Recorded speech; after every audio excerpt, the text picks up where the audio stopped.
host, Ben Diggle. With me this time, in place of the ever funny Doug Martin and trying to be just as funny, is boys basketball coach Matt Wright. Normally on a weekly basis, we will be joined by head girls basketball coach Jay Bowman and wrestling coach Phil Johns as well, but they both had prior commitments for this first edition. So Coach Wright has been kind enough to sit in with us and take us through the world of boys basketball. So, Coach, first, since you're the gentleman who chose to show up, you get first dibs. Sure. Let's talk about the Raiders basketball team first. What open at the Galesburg tourney, but you open with a conference game, which is rare in this day and age. What kind of challenges does that present? Yeah, I mean, it was a little bit tough for us, obviously, coming in. New coach, new system.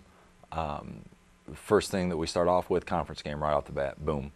And not only a conference game, but a team that's tough. I mean, real tough. That Limestone team is very good.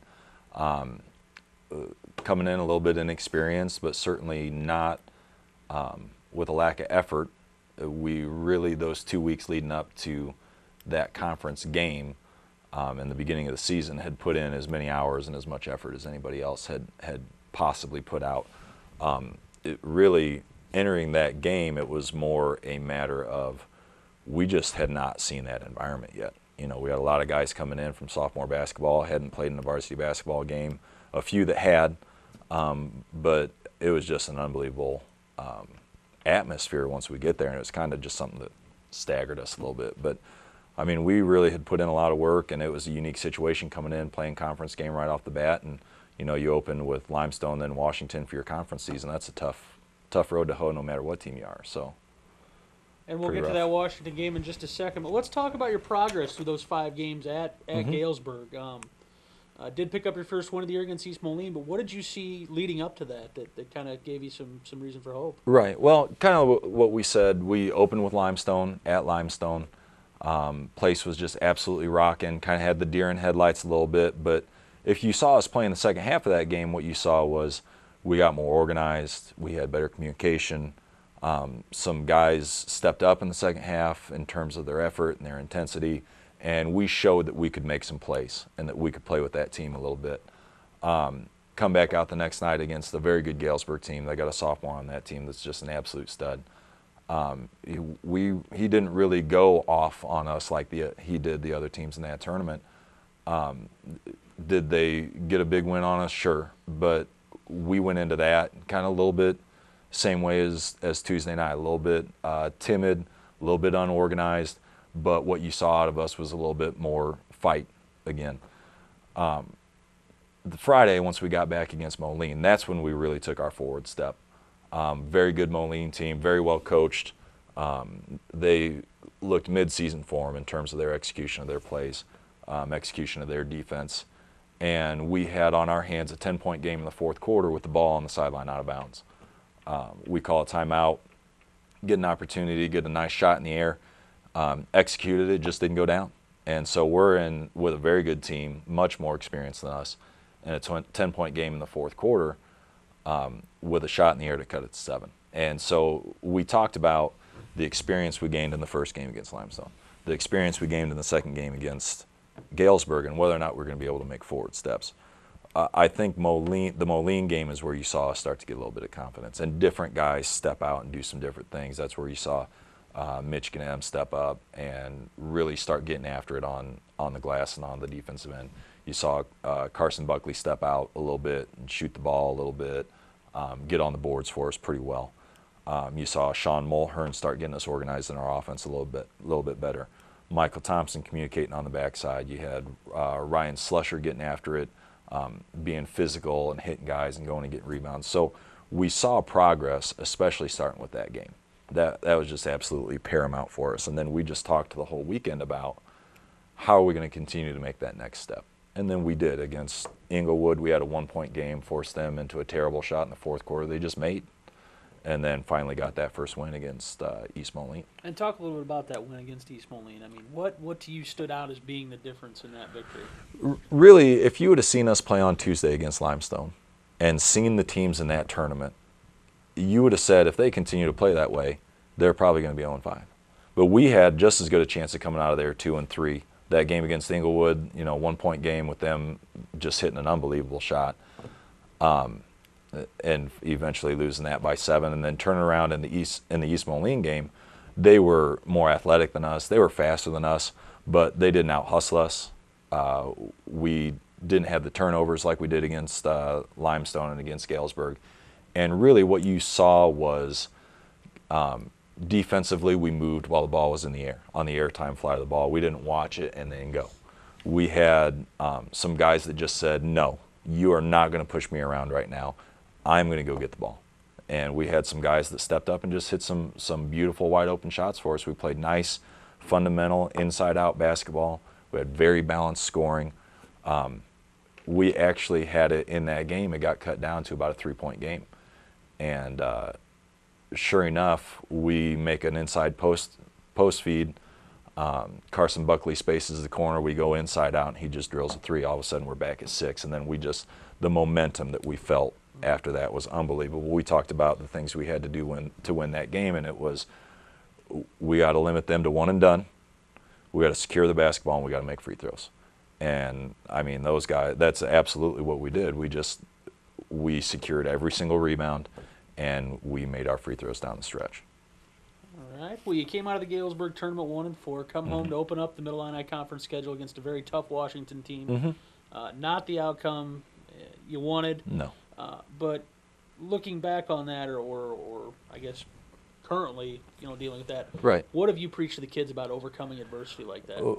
Well, I'm glad you mentioned that word, because that's absolutely what we talked about. Going into that game, we talked about that we were going to face some adversity, that this is a process that we're going through. We're going through a lot of changes, trying to figure out how to play 5 guys as one, how to move in the air 5 guys as one, how to handle a situation like that with integrity and with class and with guts.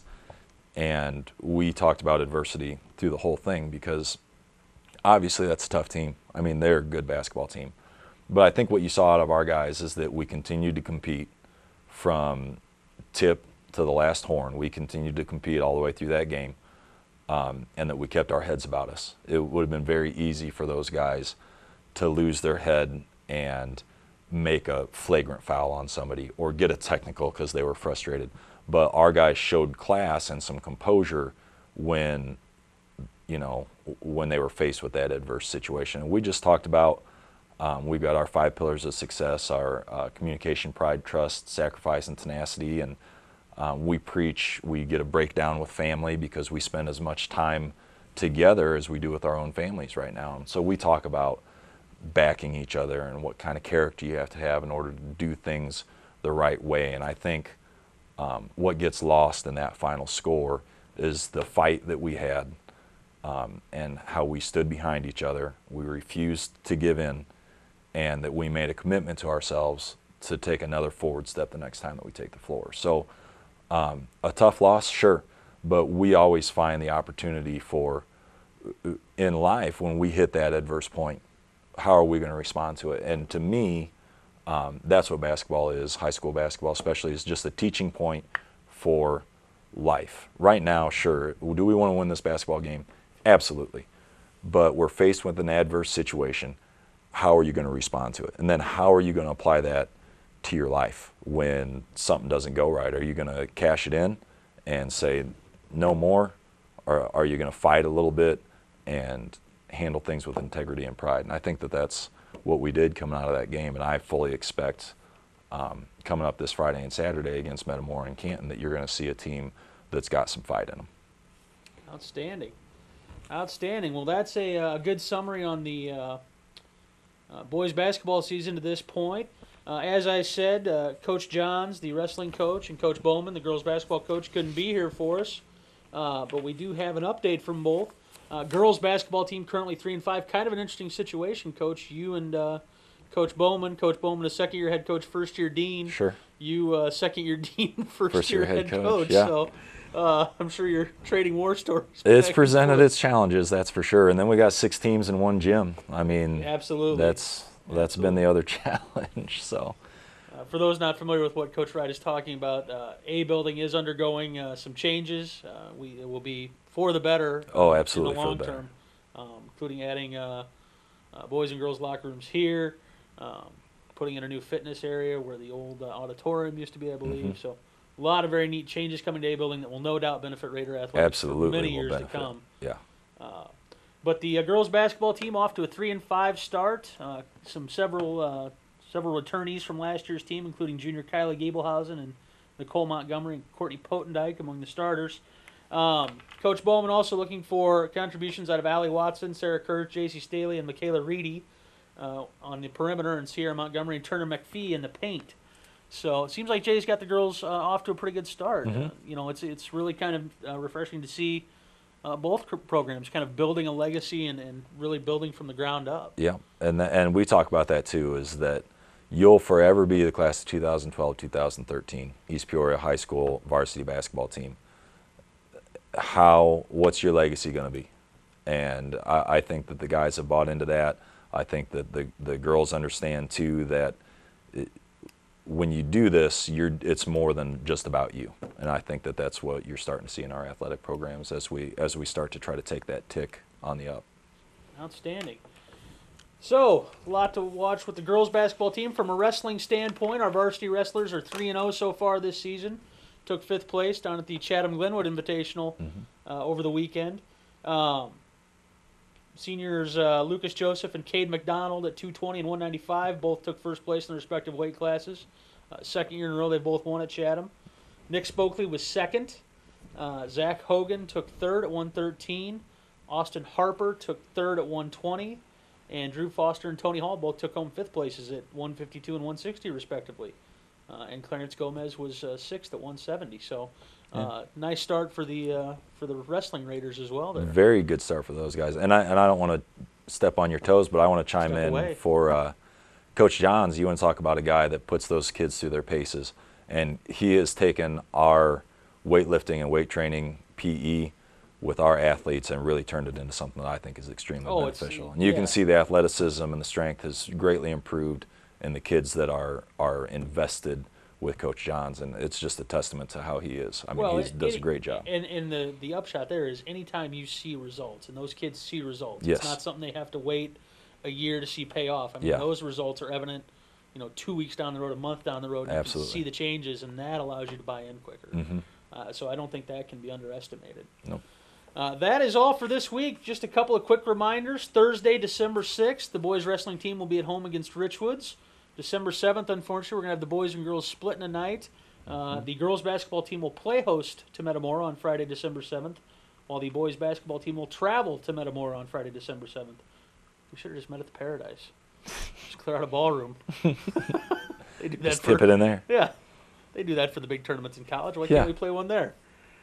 And finally, Friday, December 8th, the boys basketball team back home here at Allison Gymnasium against Canton. Should be a good game there. Coach, what do you expect out of Metamora and Canton this weekend? Both teams like to push the tempo. Both teams like to launch the three. I've seen them play, have game film, and that's absolutely what they like to do. They like to get up and down the floor and get that ball in the air. So I expect that game to be moving fully. And they've got some great scorers. We got to certainly cover out on Hunter Rhodes. That's Canton's. He had a big weekend at the holiday tournament. Very big Manual and Chicago Marshall. Yep, and he's got the green light, and he knows it, and he's very good. So, and then obviously they got a couple other kids between Ketchum and I could keep talking, but might as well wrap it up. Well, there you go, folks. Edition 1 of the Winter Raider Sports Report. Join us each week as we focus in on our girls basketball, boys basketball, and wrestling programs. And until next time, go Raiders. Thanks, guys. Go Raiders.